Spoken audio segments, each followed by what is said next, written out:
Each day on ESPN FC, we do the transfer rater. Today it might be renamed the Spurs transfer rater because our first 3 of the 5 are all linked with Spurs. Maybe because it's Jose Mourinho, we know he likes to dabble in transfer market, and Spurs, as much as anybody, need players, especially given their own inconsistencies. And despite those inconsistencies, the top 4 is still within touching distance. Gareth Bale to Spurs. Now, this has been linked and talked about for quite some time. Mm-hmm. I still feel it's a difficult, getting Gareth Bale out of Madrid. It's far more complicated. And it's not just about money. Well, money's a big part of it, but it's a very complicated transfer to put together. Because he's on a long-term deal, he's getting paid a lot of money, and the other thing is as well, they're not exactly known, Daniel Levy, for chucking money exactly, around. and you know, given his age, gone 30, to put him on that kind of money, and as we saw, and I'll keep bringing this up, with the likes of Alexis Sanchez at Spurs, and Alexis Sanchez at Arsenal, and then Manchester United, and Ozil at Manchester United, when you have one player on that much money, and then you try to attract more world-class talent, they all say, well, I want this as well. Yeah, fair. And that becomes an issue. So Bale to Spurs, I'm going to say a no, just because I just feel it's harder to achieve than it is to pull off. I'd like to see him in the Premier League again before he retires, though. Paco Alcacer to Spurs. This makes sense for me, for a couple of reasons. Spurs need goals right now. They need a striker. But they also need a striker who can come in, be happy being Harry Kane's number 2 when he's fit, and can contribute goals off the bench. I don't think there's been a better super sub than Alcacer and during his time with Dortmund. So this makes sense for me. Okay. So we're 1 for 2 with Spurs. Here's our third one. Mario Gotze.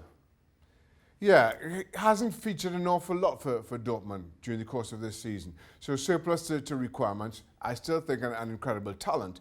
The trouble is, I think, too alike to what Spurs have on their books. I just feel it's another midfielder of the same mold. That one, for me, doesn't make a whole lot of sense. So Alcacer out the 3 is the one that makes the most sense. We move away, we move up north, we go to Manchester.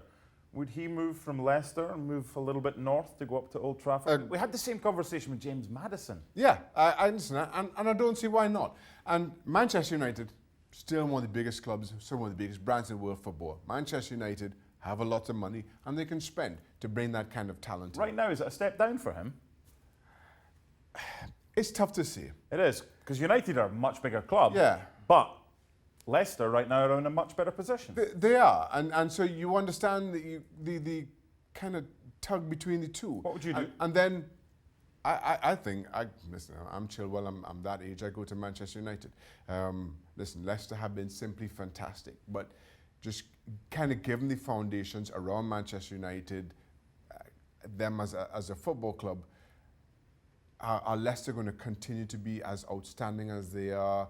You still think that Manchester United are going to bounce back? I think the big question for Chilwell come the end of the season is if Leicester are playing Champions League football and Manchester United aren't. That makes the decision in the short term all the more difficult.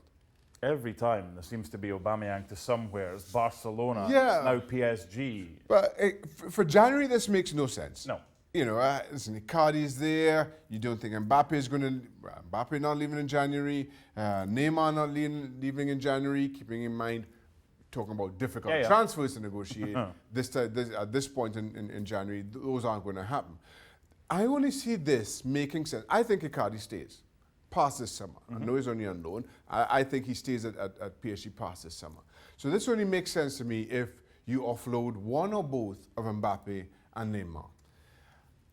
That can happen. Maybe Arsenal might ask for a swap. That may very well happen. Maybe Barcelona get serious in their intention in a way that we didn't see last summer around Neymar. Maybe Real Madrid do the same with Mbappe, and then this makes sense. But that's 2 very big ifs for this to come through. The issue here, Shaq, is that he's the talisman at Arsenal. Yeah. He's the glue that holds them all together. What ambition and what message does it send out if they get rid of their best player? Yeah, the trouble is, and I'm amazed that Arsenal still keep doing this nonsense, his contract is running out. So to keep him, you're going to have to put him in an awful lot of money, And I keep talking about Ozil and how that changes their abilities in terms of future transfers and bringing world-class talent in. You do that again with Aubameyang, who's, 13 now, and all of a sudden, the next 3 or 4 years, you have that same problem all over again. But that is a problem that Arsenal keep making for themselves. It is beyond me how or why they do. Well, thank you very much for watching ESPN on YouTube. For more sports highlights and analysis, be sure to download the ESPN app. And for live streaming, premium content, and let's not forget as well, ESPN FC 7 days a week. Subscribe to ESPN Plus.